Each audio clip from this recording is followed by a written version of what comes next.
High and low சேனலை மறக்காம subscribe பண்ணிருங்க அண்ட் மறக்காம பெல் பட்டனையும் கிளிக் பண்ணிருங்க.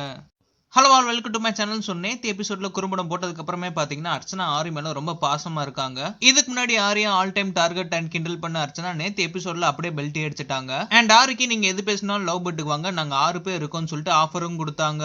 ஃபர்ஸ்ட் அன்பு டீம்ல பாத்தீங்கன்னா 5 பேர் இருந்தாங்க அண்ட் அடுத்து கேபி சேர்ந்து 6 பேர் ஆக்குனாங்க. அடுத்து சம்யுக்தாவை 7வது மெம்பரா ஜாயின் பண்ண பார்த்தாங்க. இப்ப சம்யுக்தா வீட்டானதுக்கு அப்புறம் ஆரிக்கு அந்த 7வது பொசிஷன் தரதுக்காண்டி பிளான் பண்ணிக்கிருக்காங்க. ஃபர்ஸ்ட் அன்பு ஸ்கெட்ச் யாருக்குன்னு பாத்தீங்கன்னா பாலாக்கு. அப்புறம் பாலா அதுல இருந்து வெளியில வந்துட்டாரு. ஏன்னா ஃபர்ஸ்ட் பாலாஜி தான் அகைன்ஸ்டா இருந்தாரு அர்ச்சனா கிட்ட. இப்ப அகைன்ஸ்டா இருக்க ஆரியா அன்பு டீம்ல சேர்க்க பிளான் பண்ணிட்டாங்க.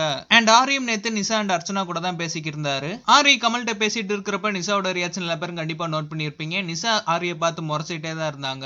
குறும்படம் போட்டதுக்கு அப்புறம் அண்ட் ஆரி ஃபர்ஸ்டா சேவ் ஆனதுக்கு அப்புறம் இப்ப ஆரி என்ன சொன்னாலும் பொறுமையா உட்காந்து கேக்குறாங்க. லாஸ்ட் சேவ் ஆன ரமேஷ்கே 4 கோடி ஓட்டு வந்துச்சுன்னா ஃபர்ஸ்ட் சேவ் ஆன ஆரிக்கு எவ்வளவு ஓட்டு வந்திருக்கும்னு சொல்லிட்டு அர்ச்சனா இமேஜின் பண்ணி பார்த்திருப்பாங்க. அண்ட் ஆரியும் அர்ச்சனாவோட ட்ராப்ல விழுந்துட கூடாதுன்னு சொல்லிட்டு ஆரி ஃபேன்ஸ் சில பேர் நினைச்சிட்டு இருக்காங்க.